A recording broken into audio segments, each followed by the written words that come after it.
Olá, meu nome é Fabiana Fernandes, eu sou consultora especialista em café e cana pela Cooper Citrus e hoje nós vamos falar sobre correção de solo e nutrição do cafeeiro. O objetivo aqui é falar um pouco de como a gente pode utilizar da melhor forma os recursos disponíveis e promover ganho de produtividade sem aumentar e onerar os custos de vocês, tá? Então, esse é o objetivo principal do bate-papo aqui. Então, seguindo, a gente vai falar da agenda, o que nós vamos tratar hoje aqui? De conhecer o solo e a situação nutricional da planta, a correção de solo, como deve ser feita, né? Os detalhes da adubação e nutrição, qual é a quantidade, qual é o momento, e falar um pouco sobre adubação orgânica. Então, vamos seguir aqui na nossa agenda.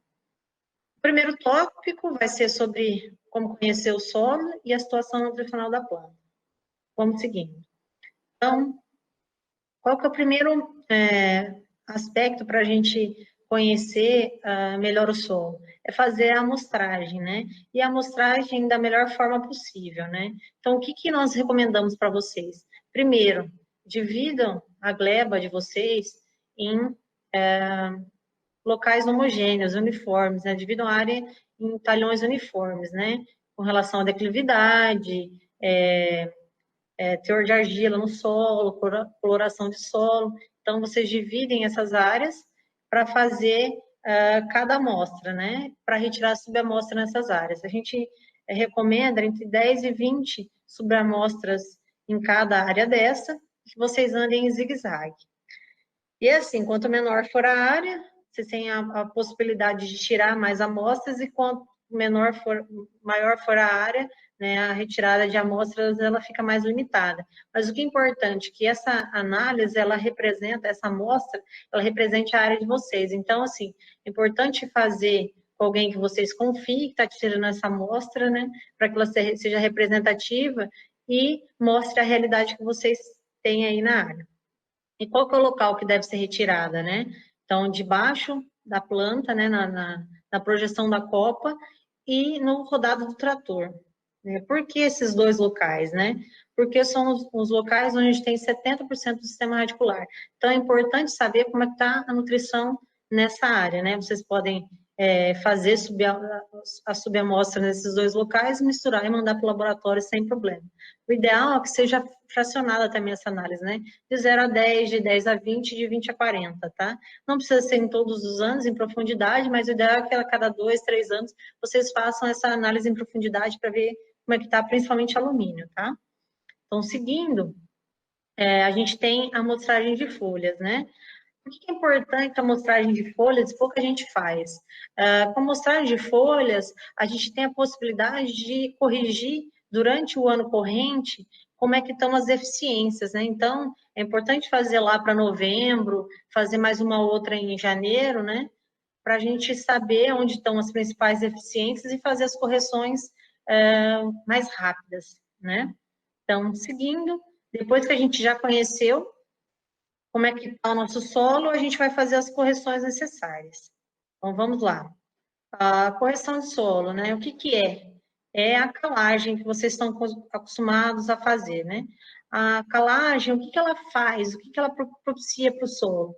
Ela diminui a acidez, ela neutraliza o alumínio tóxico, que impede o desenvolvimento de raiz, ela potencializa os efeitos dos fertilizantes, que como a gente vê aqui nesse gráfico do lado direito, a gente tem uma melhora na absorção dos nutrientes e na disponibilidade desses nutrientes quando eu aumento o pH do solo, tá?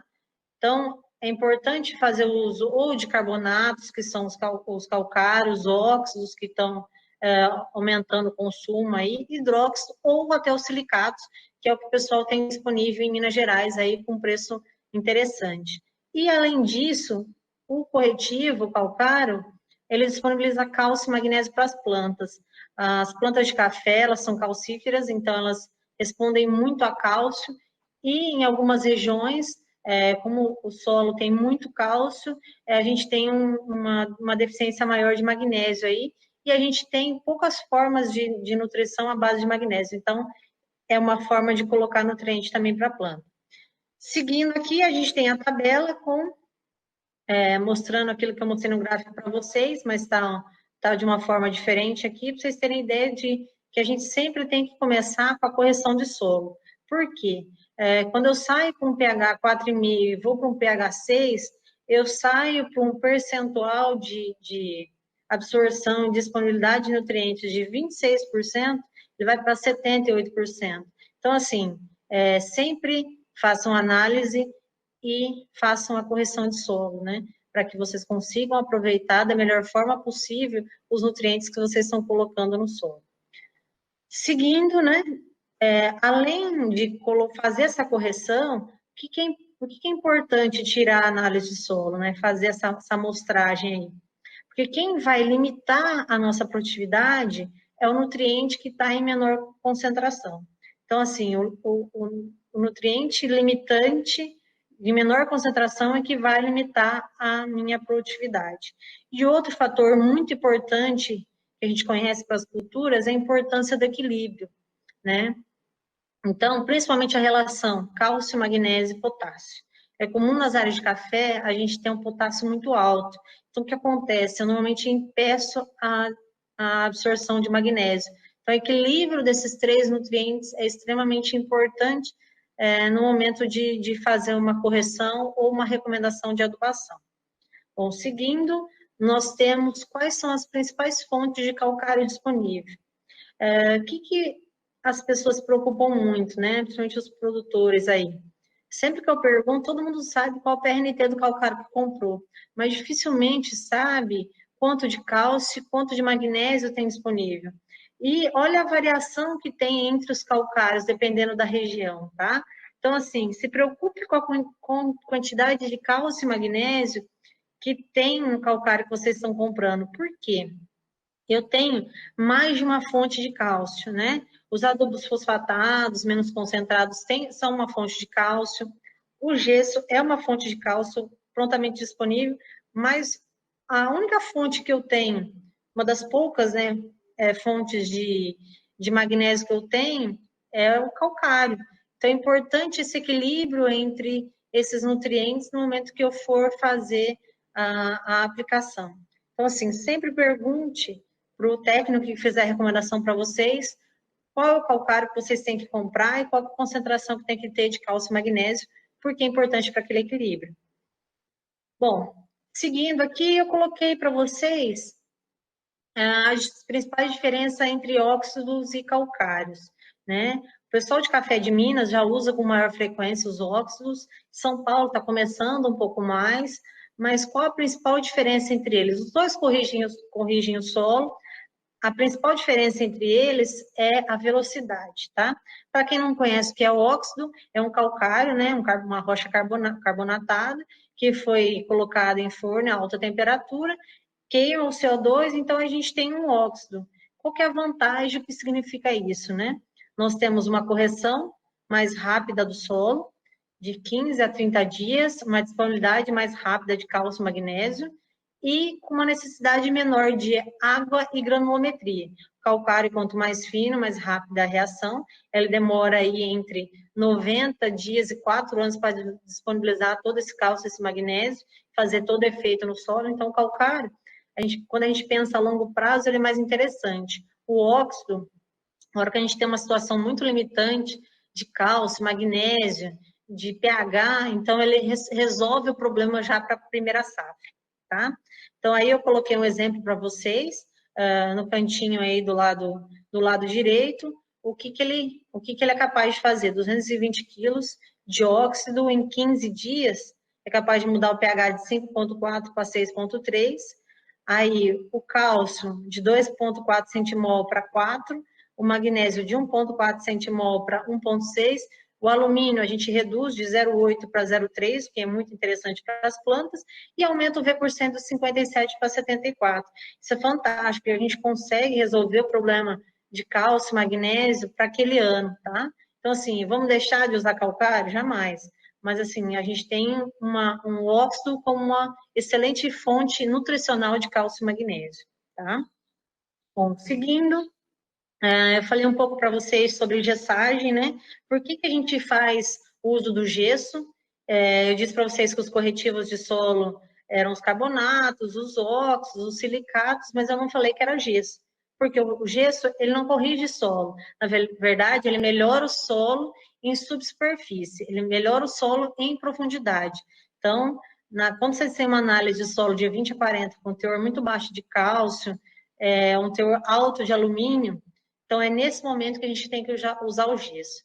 O que ele faz? Aqui a gente tem nessa figurinha aí, quais são os principais fatores que impedem o desenvolvimento de raiz. Então, toxidez de alumínio, deficiência de cálcio, compactação. O que o gesso faz? Ele diminui a toxidez de alumínio e ainda fornece cálcio. Então, esse é o principal objetivo da utilização dessa forma aí de melhorar o solo de vocês.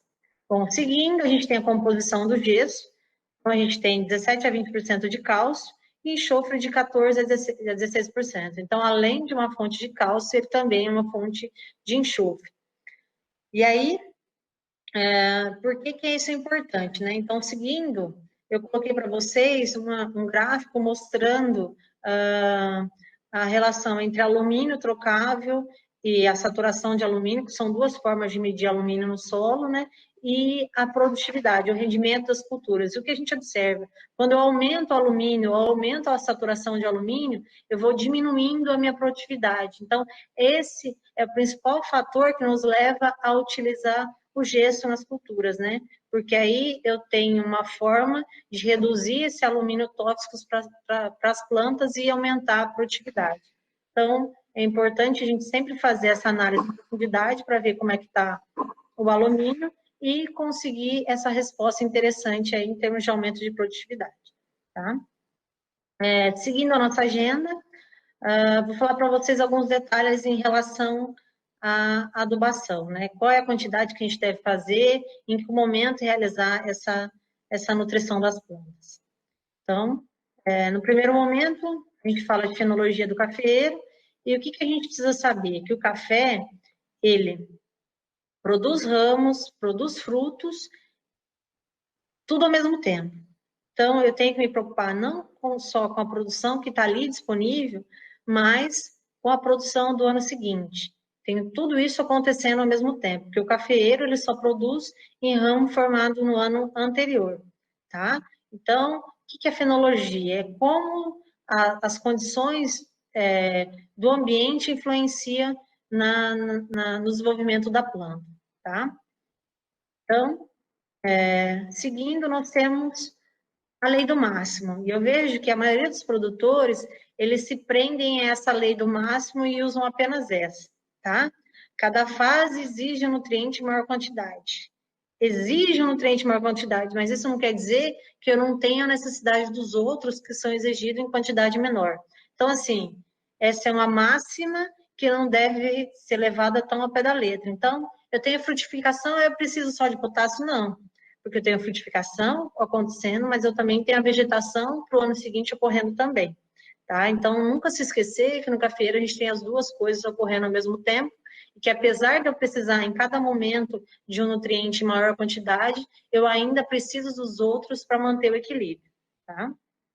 Então, esse próximo slide aqui mostra para vocês quais são as necessidades dos nutrientes em cada fase, tá? Então, pegando aqui do lado direito, na fase de colheita, para a gente começar de onde nós estamos hoje, né? O que a gente tem que fazer?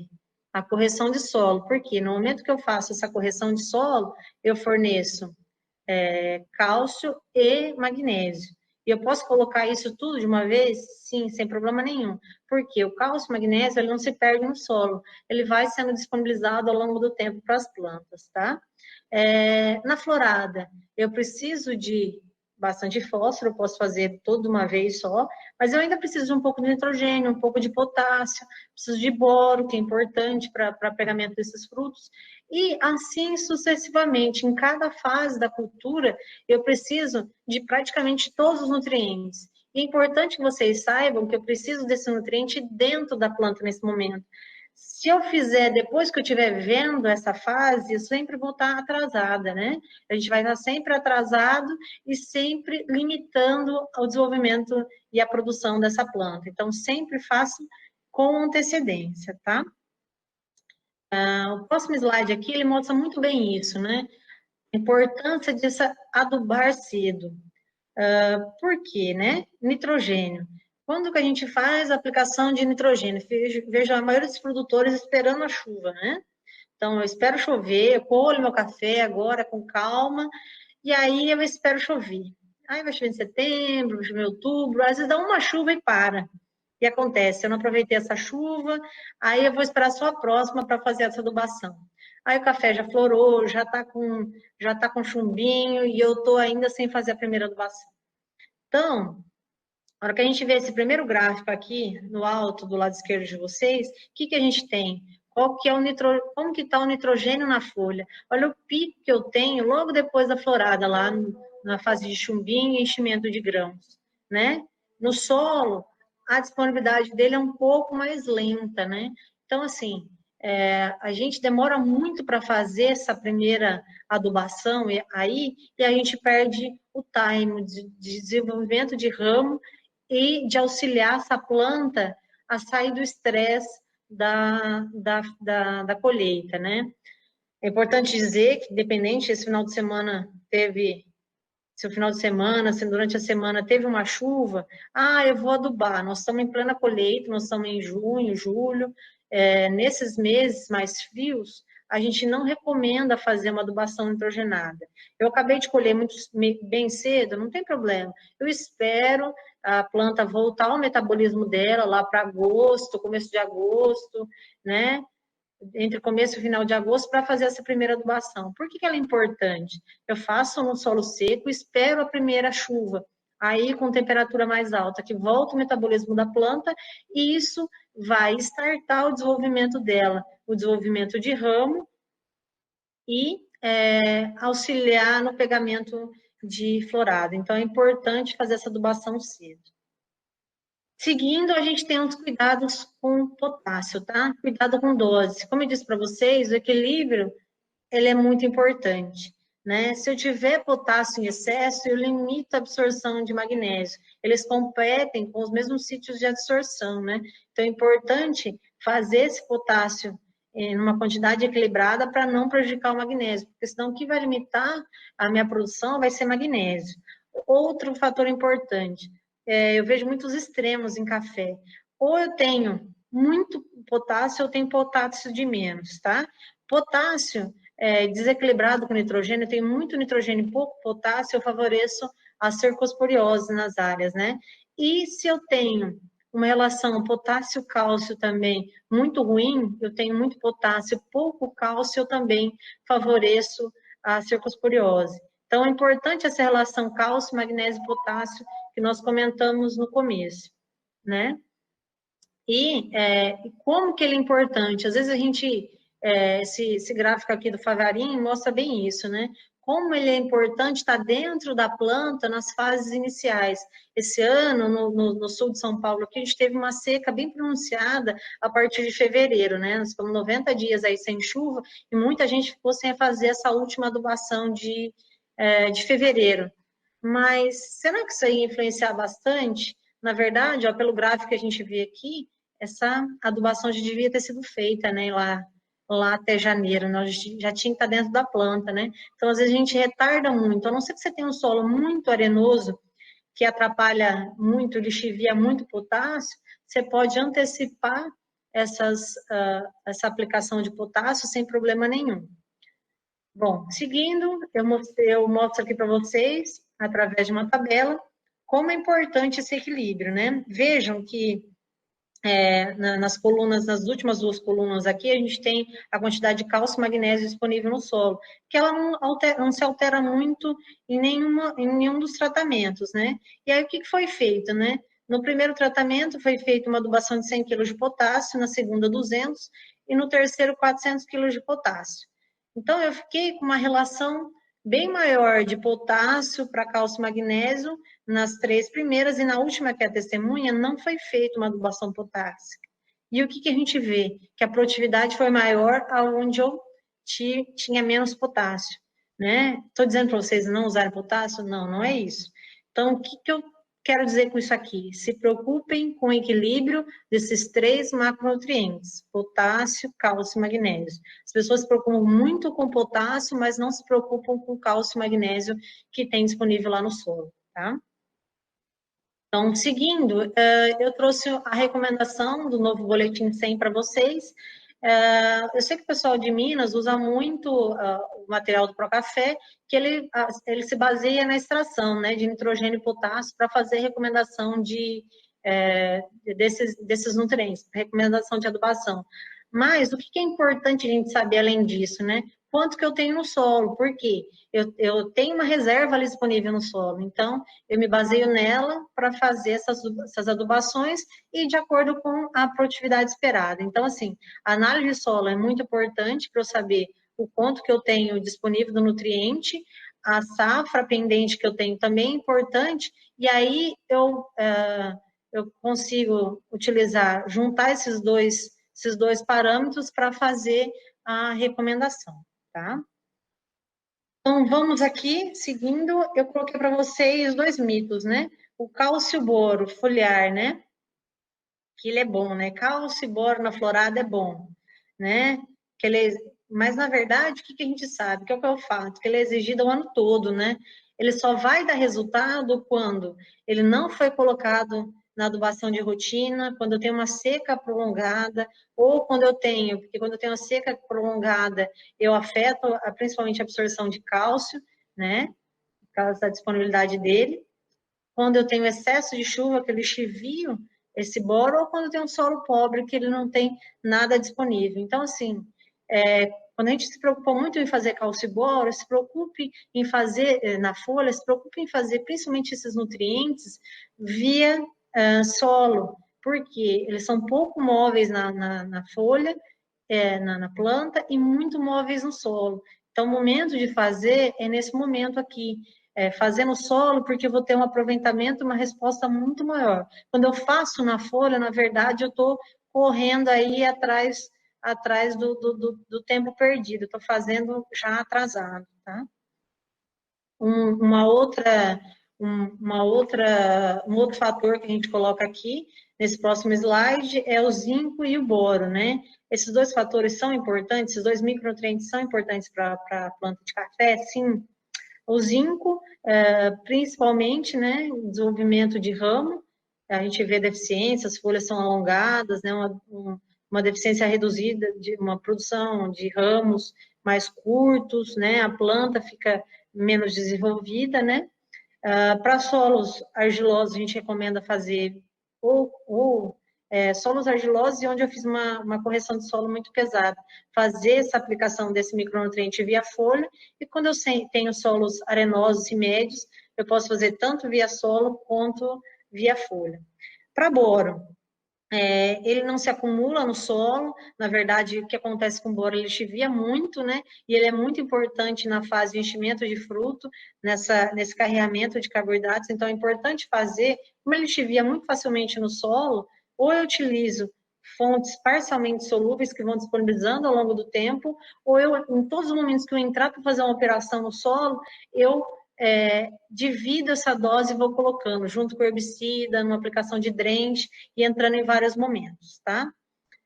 Seguindo, nós temos mais algumas informações sobre micronutrientes, né? Então, o zinco, ele, apesar de não dar uma resposta imediata em solos argilosos, ele dá uma resposta a médio e longo prazo. O boro, fontes de alta solubilidade, ele tem uma resposta curta, porque ele é muito lixiviado, então é ideal que a gente use fontes parcialmente solúveis, né? Um exemplo é o Lexita, né? E o manganês, o melhor jeito de aplicar é via folha, porque às vezes ele tem uma alta disponibilidade no solo e ele não está disponível para a planta, principalmente quando a gente faz uma correção pesada lá, como eu comentei com vocês, né? O problema principal são os micronutrientes metálicos, na hora que eu faço uma correção muito pesada, que eu disponibilizo momentaneamente a disponibilidade desses elementos, tá? Então, seguindo, a gente vai falar um pouco sobre matéria orgânica agora, né? Então, cafeiro ama matéria orgânica, é importante ter um solo com matéria orgânica alta. Eu posso fazer isso de duas formas, né? Eu produzo essa matéria orgânica no lugar, plantando braquiária, rosienses principalmente, né? Ajuda no controle de temperatura, a manter a umidade no solo, né? E eu não preciso tirar de outro lugar para produzir ali. Ela produz na própria área, melhora a vida desse solo também. Então, assim, cafeeiro limpo não é muito bom. Então, o ideal é que a gente tenha sempre a produção de matéria orgânica na área. E a outra fonte é utilizar matéria orgânica que a gente traz de outro lugar, né? Ou trazer a própria palha do cafeeiro, ou alguma outra, né? Esterco de galinha, esterco de gado, e trazer isso e colocar nessas áreas. O cafeeiro responde muito. Então, seguindo, eu trouxe para vocês um exemplo mostrando de como que essa matéria orgânica pode contribuir com a nutrição do cafeeiro, né? Então, o que a gente observa aqui nesse gráfico, né? Apesar da coincidência do sobrenome, esse trabalho não é meu, mas é muito interessante. O que a gente vê, olha? A testemunha ficou sem adubação. O tratamento 2 aqui, que vocês veem, ele está só com adubação mineral exclusiva. E do terceiro em diante, ele tem adubação com esterco de galinha, complementando com uma adubação mineral, complementando, né? Ele não está com a dose cheia, ele está com uma dose de NK um pouco menor. E o que a gente observa aqui? Ó? Vocês pegam a primeira linhazinha aqui, ó, a segunda, aliás, a do meio aqui, a gente tem o resultado na primeira safra. Vocês têm um aumento de produção em relação a mineral, mas ele não é tão expressivo, né? No segundo ano, praticamente não há, na segunda safra, praticamente não há diferença entre a adubação orgânica e exclusivamente mineral e a que tem orgânica junto, mas na terceira safra a gente vê que tem um incremento grande, né, que é esses pontinhos vermelhos aqui, que é a linha de cima. A gente tem um aumento de produtividade quando eu utilizo a adubação orgânica junto com a mineral. Isso por quê, né? A mineralização de matéria orgânica, ela demora um pouco para ocorrer. Então, eu sempre tenho que complementar com a adubação mineral para conseguir esse resultado de produtividade, né? Então, que eles são expressivos, isso dá para perceber, né? A hora que a gente vê a testemunha aqui, que foi apenas adubação mineral exclusiva, eu tenho um ganho, quando eu pego aqui no T4, com 5 toneladas de esterco de galinha, de mais de 20 sacas por hectare, tá? Então, seguindo, eu coloquei mais o que mostrando em dois gráficos, o que a adubação orgânica ela faz com a fertilidade do solo, né? Então, o que a gente vê principalmente? Um aumento do teor de cálcio no solo e na figura aqui do lado direito de vocês, aumento nos teores de fósforo no solo, tá? Que é muito difícil de conseguir quando a gente faz a adubação apenas exclusivamente mineral. Um outro fator, quando a gente vê nesse próximo gráfico aqui, é a influência em micronutrientes, né? Quando eu faço uma adubação orgânica muito pesada, eu tenho uma indisponibilidade de cobre, né? Então, a partir do momento eu começo a não ter uma disponibilidade tão grande de cobre, mas eu aumento a disponibilidade de boro, que é muito difícil de conseguir, porque a gente tem problema de lixiviação, tá?